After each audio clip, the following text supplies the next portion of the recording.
स्वराज्य न्यूज मराठी, माझा हक्क माझं राज्य स्वराज्य।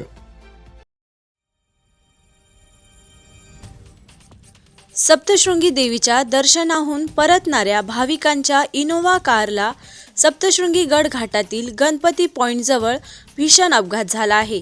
कार सुमारे 1000 ते 1200 फूट खोल दरीत कोसळल्याने कारमधील 6 जणांना आपला जीव गमवावा लागला आहे।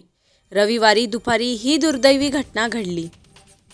इनोव्हा कारने पिंपळगाव बसवंत येथील भाविक सप्तशृंगी देवीचे दर्शन घेऊन परत असताना घाटातील गणपती पॉइंटजवळ चालकाचे नियंत्रण सुटले। त्यामुळे कारने संरक्षण कठडा तोडला आणि ती थेट दरीत कोसळली। या अपघातात मृतांचा आकडा 6 वर पोहोचला असून ते सर्वजण निफाड तालुक्यातील पिंपळगाव बसवंत येथील रहिवासी असल्याची माहिती समोर आली आहे। मृतांमध्ये 2 पुरुष आणि 4 महिलांचा समावेश आहे। मृतांमध्ये 50 वर्षीय कीर्ती पटेल, 50 वर्षीय रसीला पटेल, 65 वर्षीय विठ्ठल पटेल, 60 वर्षीय लता पटेल, 60 वर्षीय पचन पटेल, 60 वर्षीय मणिबेन पटेल यांचा समावेश आहे। अपघाताची माहिती मिळताच स्थानिक नागरिक, पोलीस आणि आपत्ती व्यवस्थापन पथकांनी तातडीने मदत कार्य सुरू केले।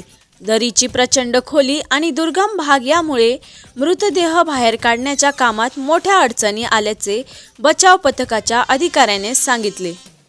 या भीषण अपघातानंतर स्थानिक ग्रामस्थांनी सार्वजनिक बांधकाम विभागाच्या कामावर तीव्र संताप व्यक्त केला आहे। घाटातील काही संरक्षक भिंती आणि कठड्यांचे काम अपूर्ण असल्यामुळे हा अपघात घडल्याचा आरोप ग्रामस्थांनी केला।